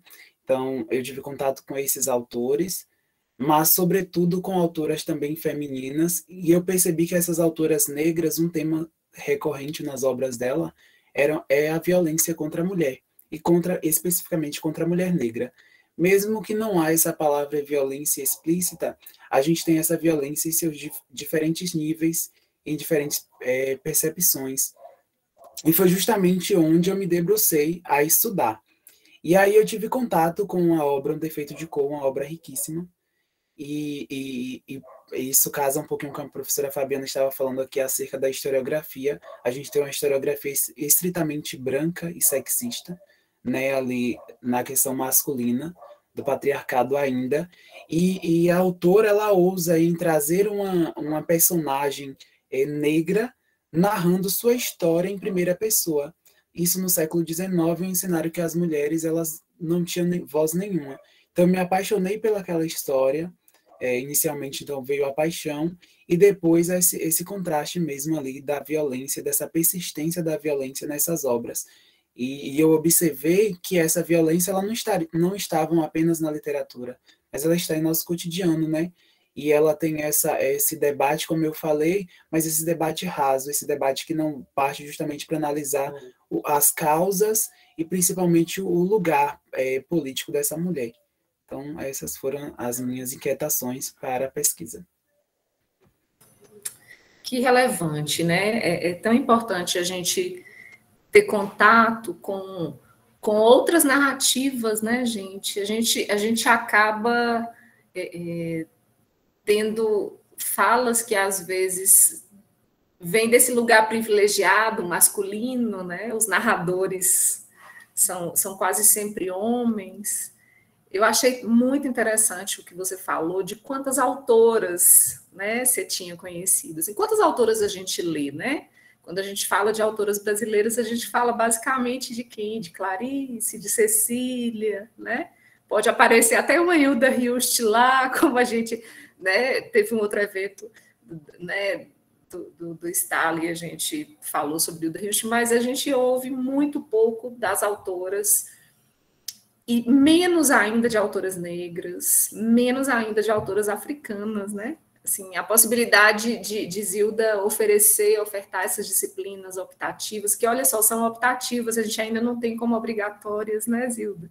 Infelizmente, né? Mas, enfim, como são tópicos complementares na formação, o curso realmente ele não tem como aprofundar tanto, mas eu acho que as pistas estão dadas, né? Tanto que Diogo foi para a sua pesquisa, enveredando por essas mulheres, por esses discursos, por essas narrativas, e outros pesquisadores e pesquisadoras virão, espero, né? Seguindo os rastros de Zilda, de Diogo. Muito obrigada, Diogo, parabéns. Vou passar, então, a fala para a Isa. Apresente, por favor, Isa, seus motivos. Olá, gente, tudo bem? Então, essa história, ela tem meio que intercalar vários lugares no tempo. Então, começou quando eu estava pensando em entrar para o Japão e me inscrever. E aí, o que acontece? Eu precisava de um tema. Mas aí eu falei, vou relaxar aqui, um dia vem naturalmente. Aí eu fui assistir uma live no YouTube de um canal que eu gosto muito, que fala sobre filmes e séries e reviews, essas coisas. E ele estava falando de uma obra muito específica. E eu gosto de acompanhar os comentários ao vivo quando eu tô assistindo lives. Eu gosto muito de ler os comentários. E aí teve uma pessoa que falou, isso só aconteceu porque fulano é um narrador não confiável. E eu falei, poxa, o que é isso? O que é esse conceito? Narrador não confiável? E aí eu fui pesquisar e vi que era uma coisa assim que era muito utilizada não só na literatura, como em filmes, como em séries, enfim, várias coisas. E aí, o que é que acontece? Eu repensei toda a minha vida, tudo que eu já tinha lido, tudo que eu já tinha assistido. E aí, eu lembrei que eu fui filha única por uns 15 anos, então eu passava muito tempo sozinha assistindo Sessão da Tarde. E As Aventuras de Pi passava com muita frequência, principalmente depois que foi indicada ao Oscar, então a Globo colocou isso muito. E eu nunca tinha entendido aquele filme. Aqueles animais, eu ficava, poxa, mas ele tá mentindo, ele não tá. E eu falei, isso aqui é um exemplo de narrador não confiável. Depois que eu fui pesquisar, depois dessa live, eu fui entender, poxa, meu projeto, na verdade, seria sobre só narradores não confiáveis. Mas aí eu fui reler As Aventuras de Pi e eu falei, poxa, isso aqui é um projeto muito maior, porque As Aventuras de Pi não é sobre o fato dele estar mentindo ou sobre ter duas histórias, é sobre ele e como ele foi construído, como aquele garoto pequenininho que sofria bullying cresceu. A gente conhece ele desde o dia que ele nasceu até a terceira idade dele. Então, o livro não é só sobre o Ocidente, sobre os animais. A gente literalmente acompanha a vida dele. A gente vê ele sofrer conflitos com a família, a gente vê ele sofrer muito, e ao mesmo tempo ele vê muita beleza no mundo, mas ele também vê as coisas erradas, e ele agregando aquelas religiões. Eu falei, gente, isso aqui é muito maior do que um narrador não confiável. Isso aqui é outra coisa. Eu me apaixonei. Ao mesmo tempo, quando eu terminei o livro, eu senti um embrulho no estômago, eu senti que eu conhecia aquele personagem, de tão profundo, de tão forte que foi a minha conexão com aquilo. Eu senti gosto de infância, eu lembrei do filme. Quando eu li o livro, eu falava, meu Deus, o que é isso? Essa conexão foi muito louca. E foi os motivos do meu projeto. Que bacana, Isa, uma delícia. Eu volto a repetir que eu quero ler o livro. E é interessante porque esse conceito de narrador não confiável, ele brinca um pouco com a questão da verdade cartesiana, né? Que é a verdade absoluta, imutável, aquela verdade que ela é maior que qualquer coisa, né? Ela é inquestionável. E quando a gente vê que a possibilidade, que não é de agora, né? Se a gente for pensar, Machado de Assis, ele constrói esse narrador não confiável na figura de Bentinho, né? Bentinho é um narrador que não é confiável, né? Se a gente pensar desde o século XIX, a gente vai ter esses narradores que são questionáveis para nós. E é esse conceito também dessa verdade cartesiana que hoje em dia, ainda bem, graças a Deus, ele é posto à prova, né? Mas muito legal, parabéns, obrigada pelo seu olhar, pela sua colaboração aí nesses motivos. Eu vou passar para a Fernanda a fala. Conta para a gente, Fernanda. Oi, então, no início eu pensei em pesquisar autoras negras, né, porque eu sempre achei muito importante, e aí a cyberliteratura, ela veio conforme eu fui pesquisando, né, procurando os meus referenciais teóricos, porque eu percebi que tem muita escritora no Instagram, inclusive escritoras baianas, muito interessantes, mas que a gente não conhece. E até aquelas escritoras que têm mais visibilidade, têm uma certa visibilidade no Instagram, a gente não fala sobre elas, a gente não estuda sobre elas. Então, parte do meu objetivo foi esse, de trazer essas escritoras, né, negras, baianas, para, de certa forma, apresentá-la ao público, né, e estudá-las. E tem a questão também da interdisciplinaridade da minha pesquisa, porque eu até falava sempre nas reuniões, né? A gente tem vontade de pesquisar sobre tudo. Quando comecei a pesquisar, tipo, eu vi uma coisa e queria, e já vi outra coisa. Só que aí a gente tem que ser específico, né? Tem que ter um campo específico, que no meu caso é a literatura afrofeminina, mas ao mesmo tempo eu uso autores que são sociólogos. Um dos principais autores da minha pesquisa é um psiquiatra, então tem um pouco de antropologia também, e é isso. E também a questão das redes sociais, né? Tipo, eu queria trazer temas que já são muito estudados, só que colocar dentro desse contexto das mídias sociais, né? Considerando o crescimento que a gente está vendo agora da literatura dentro desse novo campo. Que bacana, Fernanda. E essa emergência dessa cyberliteratura, ela me parece, assim, do mais democrático possível e imaginável, porque se a gente for pensar, há talvez 2 décadas e meia, 3 décadas, a gente só tinha chance de publicar se fosse no livro impresso, né? Ou no suplemento literário de um jornal.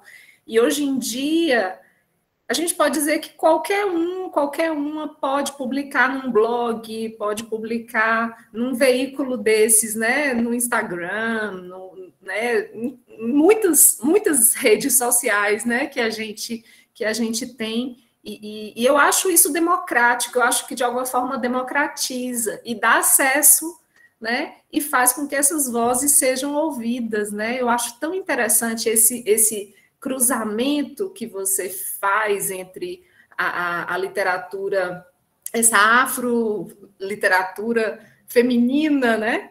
E esse afrofeminismo, a gente pode chamar assim, não sei, talvez, não sei se seria o termo correto, mas associada à ciberliteratura. Eu achei muito legal, muito bacana mesmo.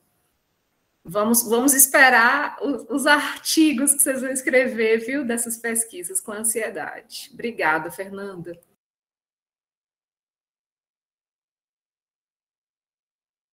Helenilda, querida, conte para nós o que te moveu a pesquisar essa autora e esse livro.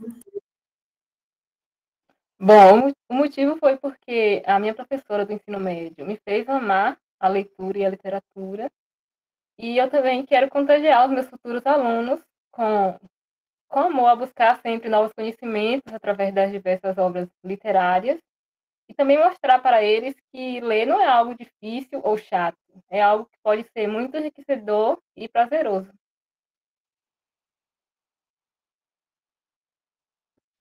Excelente, muito bom. E você vai conseguir fazer isso, com certeza. Vamos passar para a Graciele. Conta para nós, Graciele, os motivos de você ter escolhido sua pesquisa, o objeto de sua pesquisa.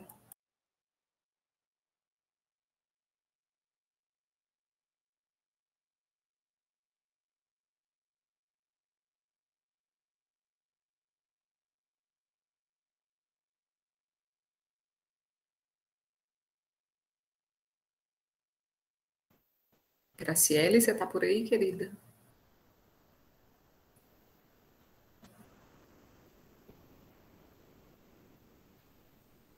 Ela caiu. Vamos aguardar um pouquinho até Graciele voltar.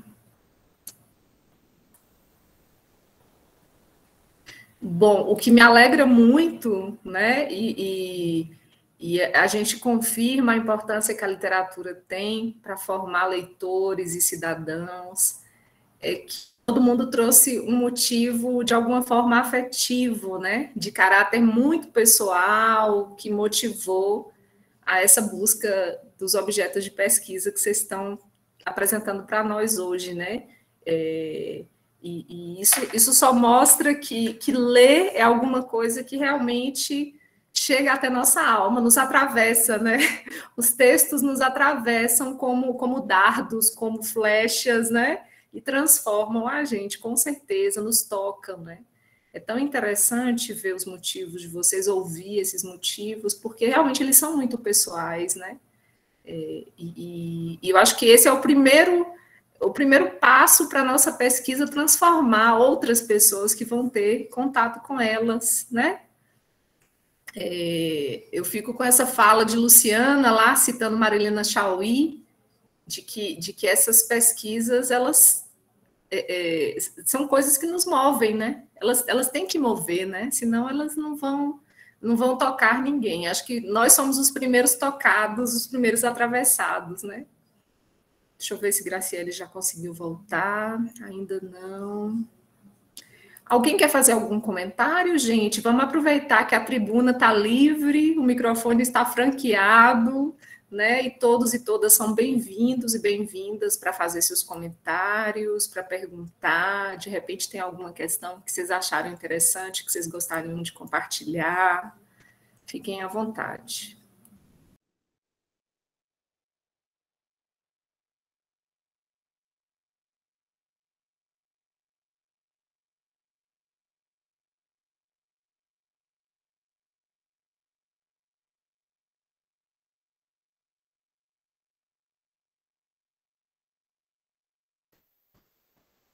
Zilda, quer comentar alguma coisa?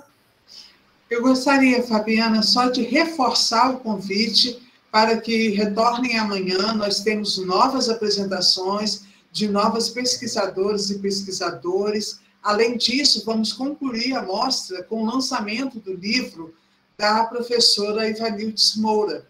Então, seria muito importante que nós tivéssemos um bom público para receber a professora e ouvir também os colegas que vão se apresentar amanhã. Excelente lembrança, né? Tanto para participarem amanhã da segunda parte da mostra, né? A segunda parte da segunda mostra do GPEL, e também para prestigiar o lançamento do livro da professora Ivanildes, né? Vamos ver se Graciele conseguiu voltar. Ela ainda não conseguiu voltar, né? Parece que está chovendo por aí, né, Zilda? Você tinha comentado alguma coisa? Conexão de internet, de repente, deve estar falhando um pouco. Muita chuva, muito trovão, raios e uma quantidade de chuva assim, inacreditável. Aqui mesmo onde eu estou, choveu tão forte que acionou o alarme dos carros que estavam expostos à chuva na garagem. Então, realmente foi uma pancada extraordinária. A internet oscila muito e eu acho que foi o que aconteceu com Graciele, que estava até o momento aqui. Pode ser mesmo, pode ser. Oh, Stephanie, que bonitinho. Obrigada pelo carinho. Mas aqui estamos entre amigos, né? A gente não tem por que nem ficar nervoso, nervosa aqui. E com certeza todo mundo vem de coração aberto para prestigiar os trabalhos. Queremos ouvir, ansiosos e ansiosas, né? O que vocês têm a trazer, né? Obrigada a você, Luciana. Vamos aguardar um pouquinho mais para ver se Graciele volta, né? Para a gente poder ouvi-la. Vamos dar mais uns minutinhos. Eu fico realmente muito satisfeita, né, de ouvir todas vocês. Já falei mais de uma vez da relevância social, né, que todas essas pesquisas têm, do enriquecimento que o curso de letras, que o GPEL tem com esses pesquisadores e pesquisadoras, com seus trabalhos, com suas palavras, né? Eu acho que vocês agregam muito valor, não é, Zilda? A tudo que o GPEL deseja. Verdade, Fabiana. Você mencionou a questão da elaboração de um artigo específico, além disso, uma futura publicação, talvez, dessas ideias. Nós vamos trabalhar nisso juntas, tomara que eu e você, no próximo semestre, para que possamos encaminhar esses artigos para publicação em revistas acadêmicas baianas. A UESP tem uma revista, a Fórum, que recebe, acolhe sempre bem os textos. Além disso, tem a Seara, da UNEB, e outras que eu já fui divulgando no próprio grupo. E aproveito para registrar que muitas das pessoas que estão aqui se candidataram à vaga de mestrado em literatura, e me enche de fato de orgulho saber que eles vão continuar na carreira, que concluído o curso de letras, ainda permanecerão como professores de literatura. Então, assim, é muito emocionante para quem está assistindo e para quem participou das reuniões, vendo o colega crescer tanto, eu que fui acompanhando alguns, vendo também como eles conseguiram desenvolver suas ideias de maneira a formatar dessa maneira hoje para a mostra e futuramente para um artigo. Temos aqui várias pessoas que já publicaram artigo e, inclusive, já chegaram a esboçar o artigo que vamos trabalhar no próximo semestre.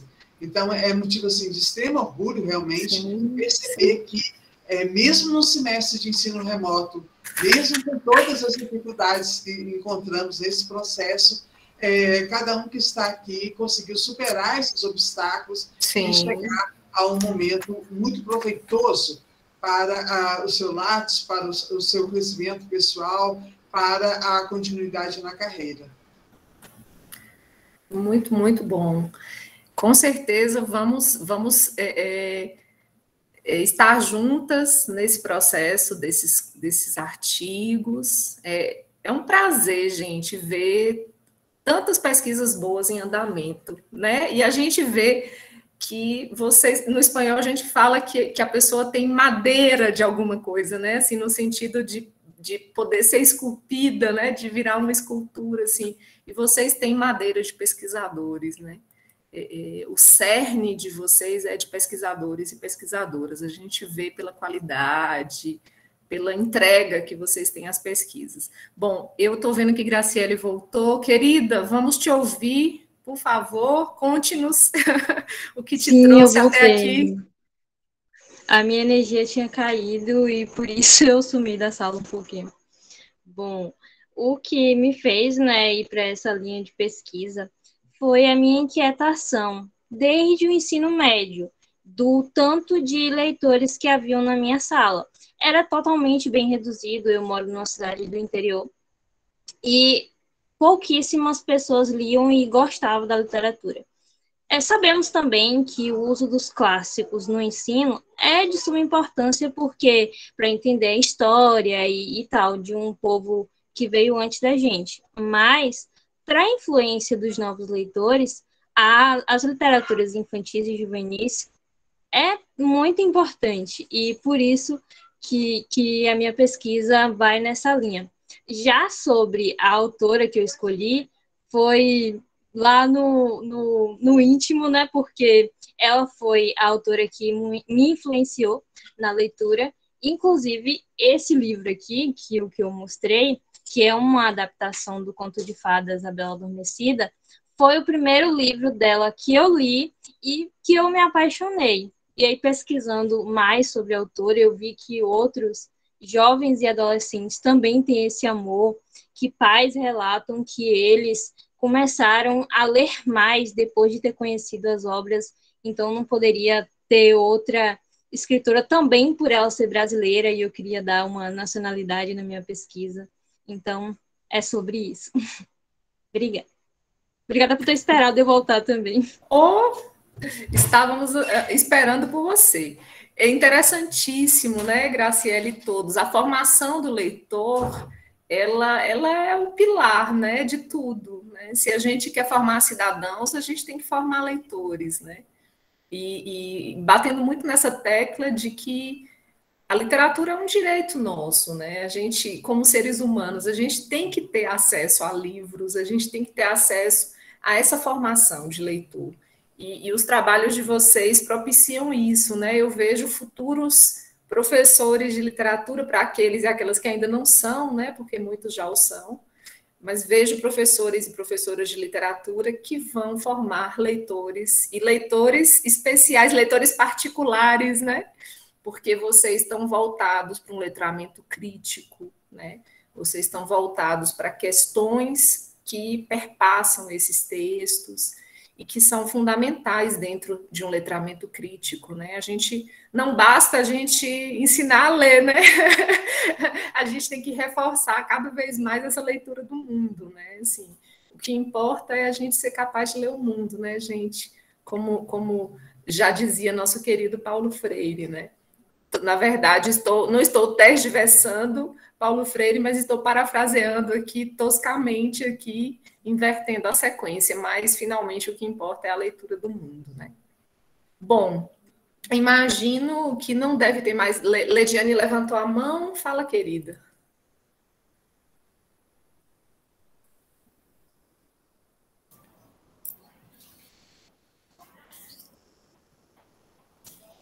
Olá de novo.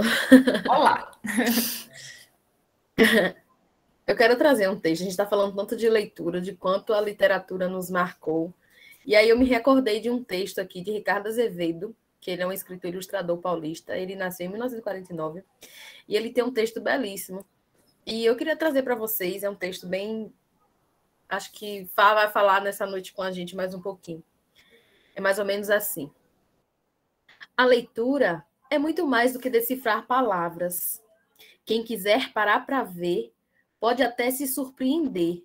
Vai ler nas folhas do chão, se é outono ou se é verão, nas ondas soltas do mar, se é hora de navegar e no jeito da pessoa, se trabalha ou se é à toa. Na cara do lutador, quando está sentindo dor, vai ler na casa de alguém o gosto que o dono tem e no pelo do cachorro, se é melhor gritar socorro. E na cinza da fumaça, o tamanho da desgraça e no tom que sopra o vento. Se corre o barco ou vai lento. Também na cor da fruta e no cheiro da comida. E no ronco do motor e nos dentes do cavalo e na pele da pessoa e no brilho do sorriso. Vai ler nas nuvens do céu, vai ler na palma da mão, vai ler até nas estrelas e no som do coração. Uma arte que dá medo é a de ler um olhar, pois os olhos têm segredos difíceis de decifrar. E que a leitura nos salve cada dia mais, né, Pro? Obrigada, que lindo. Esse texto é um texto especial, eu trabalhei esse texto já algumas vezes na educação básica, quando eu dava aula de literatura para educação básica, e é um texto especial. Obrigada pela partilha. Eu acho que todo mundo se sentiu acariciado com essa leitura. Muito obrigada, Lediane. Bom, se Zilda não tiver mais nenhuma questão, se não houver mais nenhuma pergunta, nenhum comentário que vocês queiram partilhar, nós vamos finalizando o nosso encontro. Lembrando que amanhã nós temos a segunda noite, né, da segunda mostra GPEL, no mesmo horário. Amanhã o link será disponibilizado nas redes sociais do Stale, do GPEL. Fiquem atentos e atentas, né? E é sempre um prazer contar com esse público lesbiano, jequiéense, né, do campus Jequié, e de outras geografias que estejam por aqui, né, participando conosco nessa noite. Amanhã à noite será conduzida pela professora Zilda, né, teremos o prazer de ter Zilda conduzindo. Vamos também contar com o lançamento do livro Douro, Reizinho Majestoso, de Ivanildes Moura. Todos e todas estão convidadíssimos para prestigiar a segunda noite da mostra. Muitíssimo obrigada, gratidão, né? As falas de vocês, elas nos alentam, elas realmente nos enchem de orgulho, Zilda, eu concordo. Eu tenho orgulho de ser professora do curso de letras, né? Tenho muito orgulho, muita alegria de colaborar na formação de professores, de estar nesse momento aqui agora na formação de pesquisadores e pesquisadoras. A gente precisa de pesquisas de qualidade e de pesquisas que realmente façam a diferença na formação de pessoas, de novos leitores, de cidadãos, de pessoas conscientes, críticas, né? E eu tenho certeza que vocês estão fazendo isso aqui. A semente está lançada, viu? Um grande abraço.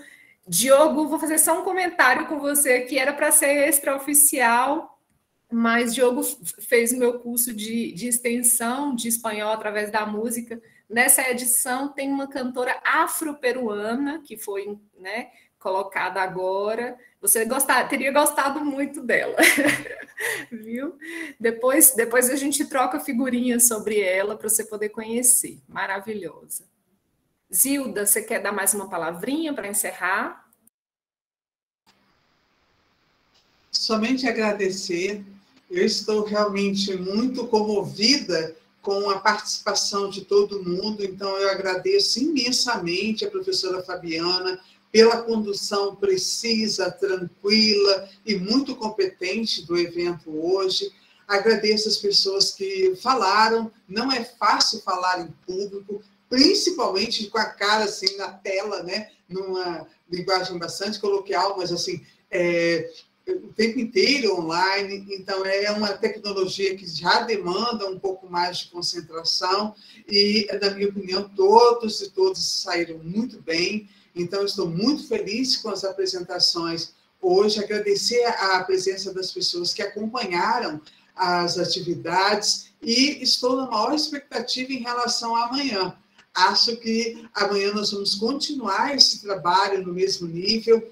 O encerramento do livro será virtual, a escritora vai sinalizar como adquirir a obra, se vocês tiverem interesse. Então, somente agradecer essa noite belíssima e convidá-los para estar com a gente também amanhã na continuidade desses trabalhos. De coração, muito obrigada. Obrigada mesmo. Uma boa noite, então, a todos. Paramos a gravação, não é, Zilda?